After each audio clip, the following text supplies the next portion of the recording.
एक सुंदर सा गांव था। नाम था भोला नागोरी। उसी गांव में रहता था हमारा हीरो राइस्टार। एक भोला भाला मिडिल क्लास लड़का, लेकिन दिल का बहुत बड़ा। गांव में हर बुजुर्ग को देखकर झुककर नमस्कार करता। सब उसे पसंद करते थे, लेकिन उसे पसंद थी प्रिया। बचपन से ही दोनों एक दूसरे को चाहते थे।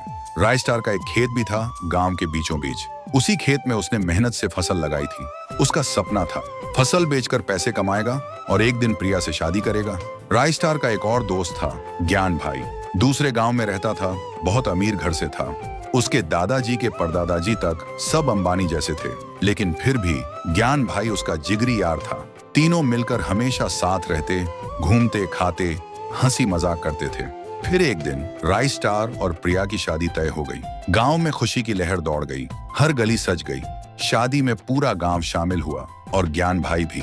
शादी धूमधाम से हुई। शादी की पहली रात प्रिया ने घर में कदम रखते ही कहा, मुझे तबीयत ठीक नहीं लग रही, उल्टी जैसा लग रहा है, मैं दूसरे कमरे में सो जाऊंगी। राइस्टार मुस्कुराते हुए बोला, ठीक है, कोई बात नहीं। रात को राइस्टार सो रहा होता है, तभी दूसरे कमरे से अजीब सी आवाजें आती हैं। वो धीरे से उठता है और दबे पांव दूसरे कमरे में जाने लगता है, और फिर जो देखता है उसकी आंखें फटी की फटी रह जाती हैं। सामने प्रिया और ज्ञान भाई एक ही बिस्तर पर लेटे हैं। दोनों हंस रहे थे। ज्ञान भाई बोला, राइस्टार को अच्छे से बेवकूफ बनाया ना? प्रिया बोली, हाँ, इसे तो समझ ही नहीं आया कि हम कब से साथ हैं।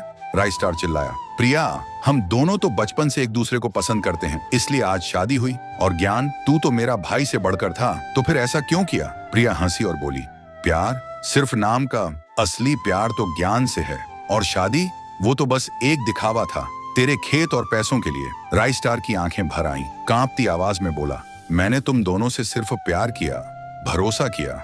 ज्ञान भाई मुस्कुराते हुए बोला, और हमने उस प्यार को बेच दिया अपने फायदे के लिए। और तभी प्रिया ने उठाई एक छुरी और राइस्टार पर वार कर दिया। राइस्टार चिल्ला भी नहीं पाया। उसी वक्त उसकी मौत हो गई। ज्ञान बोला, अब ये कभी वापस नहीं आएगा।